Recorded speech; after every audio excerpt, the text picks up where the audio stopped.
তো আপনার মেরুদণ্ড নিয়েও যেমন হেলা খেলা করা যায় না, তেমন জাতির মেরুদণ্ড নিয়েও হেলা খেলা করা যায় না। তো শিক্ষা ব্যবস্থার কোনো কিছু তাড়াহুড়া হুটহাট এরকম করে করা যায় না। কারিকুলামে বদল আনবেন, সময় নিয়ে আনতে হবে। শিক্ষকের ট্রেনিং এ বদল আনবেন, সময় নিয়ে আনতে হবে। এবং সবকিছু অনেক পর্যবেক্ষণ করে আনতে হবে যে এইটাই সঠিক বদল, অন্য কিছু সঠিক বদল না। আমাদের সরকার এই সব মেজারমেন্ট অ্যাসেসমেন্টের কাজ এখন করছে। আমরা আশাবাদী 2028-এর শুরুতে আমরা পরিমার্জিত একটা কারিকুলাম রিইন্ট্রোডিউস করতে পারবো, ট্রেন শিক্ষক রিইন্ট্রোডিউস করতে পারবো।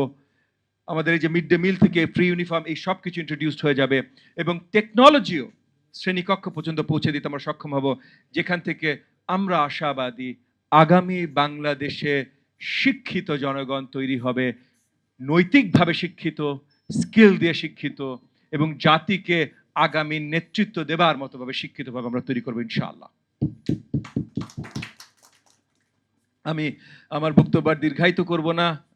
মিন্টু সাহেব প্রথমেই বলে রেখেছিলেন আমি একটু অসুস্থ, তো উনি কয়েকবার জোরদারভাবে দাওয়াত জানিয়েছেন বলে আমি এসেছি।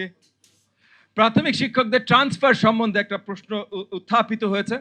প্রাথমিক শিক্ষকদের টোটাল পলিসি মানে শিক্ষক নীতিমালা নতুন পলিসি তৈরি করার কাজ চলছে। ট্রান্সফার সেটার ভেতরেই, সেটার আবদ্ধেই আসবে। কিন্তু যতদিন সেটা না আসছে আমরা আশাবাদী অগাস্ট সেপ্টেম্বরের ভিতরে সেটা আমরা বাস্তবায়ন করতে সক্ষম হব। কিন্তু যতদিন সেটা না আসছে ইতিমধ্যে ট্রান্সফার লোকালাইজ করা হয়েছে।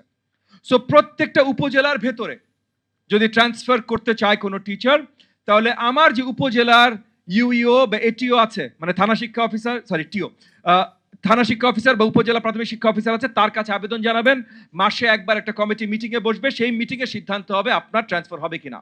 জেলা পর্যায়ে যদি ট্রান্সফার করতে চান তাহলে আমার জেলা প্রাথমিক শিক্ষা অফিসার ডিপিওর কাছে সেই আবেদনটা জানাবেন। যদি ডিভিশনের ভেতরে আপনি করতে চান তাহলে আমার ডিভিশনাল শিক্ষা অফিসার, তার কাছে এই আবেদনটা জানাবেন। এবং যদি মেট্রো বা ডিভিশন টু ডিভিশন করতে চান তাহলে যেই দুটো ডিভিশনের ভিতরে করতে চান ওই দুইটা ডিভিশনের আমার শিক্ষা অফিসারের কাছে, ডিডির কাছে আপনার সাইমালটেনিয়াস আবেদনটা দিতে হবে।